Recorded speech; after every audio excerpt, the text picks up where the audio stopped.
اعوذ باللہ من الشیطان الرجیم بسم اللہ الرحمن الرحیم ان اول بیت وضع للناس للذی ببکۃ مبارکا وہدی للعالمین فیہ آیات بینات مقام ابراہیم ومن دخلہ کان آمنا وَلِلَّهِ عَلَى النَّاسِ حِجُّ الْبَيْتِ مَنِ اسْتَطَاعَ إِلَيْهِ سَبِيلًا وَمَنْ كَفَرَ فَإِنَّ اللَّهَ غَنِيٌّ عَنِ الْعَالَمِينَ صدق اللہ مولانا العظیم رب اشرح لی صدری ویسر لی امری واحلل عقدۃ من لسانی یفقہوا قولی اللہم صل علی محمد وعلی آل محمد کما صلیت علی ابراہیم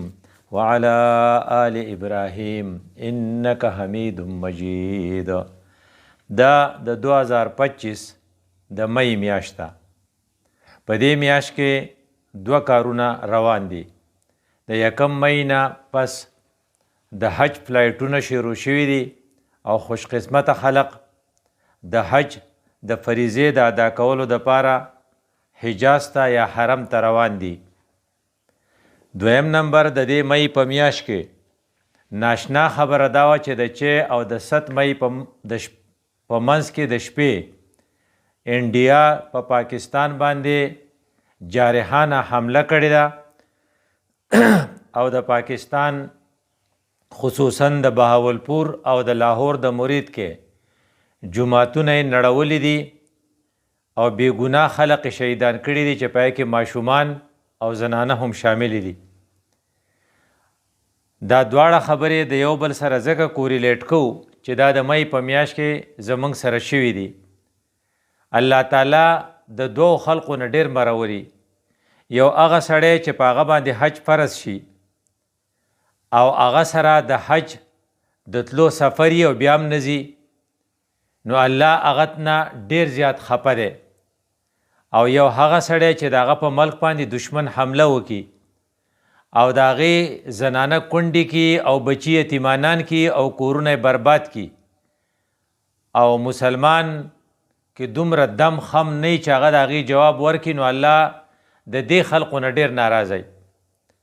هغه خلق چې هغه د دشمن د مقابلې کې خپله تیاری نه کوي او هغې خپل مظلومین د ظالم نه خلاصوي، نو دا الله الفاظ دی وما لکم لا تقاتلون فی سبیل الله. دا په تاسو څه شوي دي چې تاسو د الله په لار کې نه جنګېږئ؟ وایي جنګ نه دی ښه امن ښه دی. دا ته څه لیونی شوی؟ ولې والمستضعفین من الرجال والنساء والولدان، ځای په ځای کمزوري خلق دی، څه پکې سړي دي او څه پکې ښځې دي او څه پکې ماشومان دي، هغې چغې وایي ربنا اخرجنا من هذه القرية الظالم اهلها. خدای دې ظالمان نه مونږ خلاص کې او خدای څوک نران وګوري چې واجعل لنا من لدنک ولیا واجعل لنا من لدنک نصیرا. ته ویلی شي چې د پاکستاني افواج پاکستاني قوتونو نه الله وایي چې په تا دومره حمله کوي او ستا په کشمیر کې د ظلم نه پس اوس په باولپور کې ظلم کوي، نو ته ورله جواب ولې نه ورکوې؟ او الحمدلله چې پاکستانی قوتونو جواب ورکو چې په دې د الله موږ هر څومره شکر ادا کړو نو دا کم دی. او الله تعالی هغه معجزې وښوې چې هغه د چا یقین نه کېده او د فرانس رافیل طیاره د پاکستانی پایلټ د لاسه تباه شوه. یو طرف ته دا پته ولګېده چې په مغربي ټکنالوژي باندې د پاکستان او د چین مشترکه ټکنالوژي غالبه ده فلله الحمد. او بل دا چې رافیل طیاره چې فرانس په ډېر فخر کاوه ټوله دنیا کې مشهوره وه، هغه داسې په شرمونو وشرمېد چې په ټوله دنیا کې د هغې قیمت یا شیرز راوغورځېدو. دا د الله د امداد نه بغیر ممکنه نه وه. الله وښوه چې زه د خپلو بندیانو امداد څنګه کوم.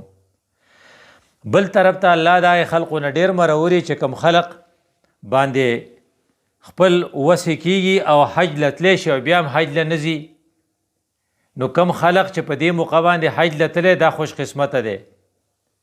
او کم خلق چې د حج نه پاتې شوی دی تلل، خو یا د هغې څه قانوني پیچیدګي پېښه شوه او یا د هغې ته قسڼې راونه ختو.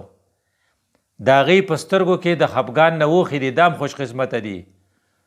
ترا اعینهم تفیض من الدمع، د هغې په سترګو کې اوښې دي چې دا ولې زموږ دپاره د سورلۍ انتظام ونه شو او د ویزې انتظام ونه شو، دا هم خوش قسمته دي. خو هغه خلق چې د هغې وس کېږي او د هغې سره پیسې یي او هغې د هر ضرورت دپاره هغې فنډ فراهم کولی شي، خو د حج خیال په ذهن کې نه راځي، دا خلق ډېر بد قسمته دي. دا دومره بد قسمته دي چې الله تعالی په اشارو کې هغې ته ویلي چې ستا دا ایمان په ایمان نه کنسیډر کېږي، بلکې ما تا ته ویلي وو چې ته به هغې کور ته راځې چې کوم ما د ټولو نه مخکې په دې دنیا کې جوړ کړی و. نو په صورت آل عمران کې وی ان اول بیت وضع للناس للذي ببکة، دا داسې معمولی کور نه دی، دا د مکې په ځمکه کې دی، دا د ټولو نه اول جوړ شوی دی. ته ویلی شي آدم علیه السلام فرشتو جوړ کړی دی، ابراهیم علیه السلام بیا ریپیر کړی دی، او بیا د دغې کور غټه نښه څه ده؟ فیه آیات بینات مقام ابراهیم، په هغې کې ډېرې نښې دي. یو طرف ته پکې امن، بل طرف ته پکې خانه کعبه، بل طرف ته پکې مقام ابراهیم، بل طرف ته کې اتحاد امت. او چې ته ورته راشې نو ومن دخله کان آمنا، ته بس چل کې ولله علی الناس حج البیت، کوم خلقو چې وس کېږي نو الله وی دا زما په هغې حق دی چې هغې راشي زما د کور قصد وکړي. نو ته ویلی شي دا به څوک وي؟ من استطاع الیه سبیلا، چا سره چې ټیکټي، چاته چې ویزه ولګي، د چا چې وس کېږي. دا الله بللی دي، دا میلمانه دي. کم خلق چې د الله میلمستۍ قبوله کړې ده او هغې تللی دي، دا د مبارکۍ قابل دي. هغه خلق چې هغې په زور پاتې شوي دي د مجبورۍ د وجې نه او خفه دي پسې، دام د مبارکباد قابل دي. خو قابل رحم دی هغه خلق چې د هغې سره ټول وسایل شته، د هغې په ذهن کې یاره داخلي اډو راځي نه او هر کال یې پوسپون کوي، هغې طرف ته الله اشاره کړې ده. نو څه وایي؟ ومن کفرا، چا چې کفر وکړو. ته چې وله هر څومره پرتوک جوړی خو الله ورته کفر ویلی دی، او کفر انتهایی خطرناک لفظ دی. نو الله وایي چې ما تا ته ویلو چې راشه او ته رانلې، نو گویا که زما میلمستیا یې قبوله نه کړه نو ته ګینې ما نه منې. دغه شان کار چا کړی؟ یهودو او نصواراو کړی، هغوی چېرته حج له نه دي راغلي، په خپلو عبادتګاهونو کې عبادت کړی او حج له نه راځي، نو ته هم نه ځې.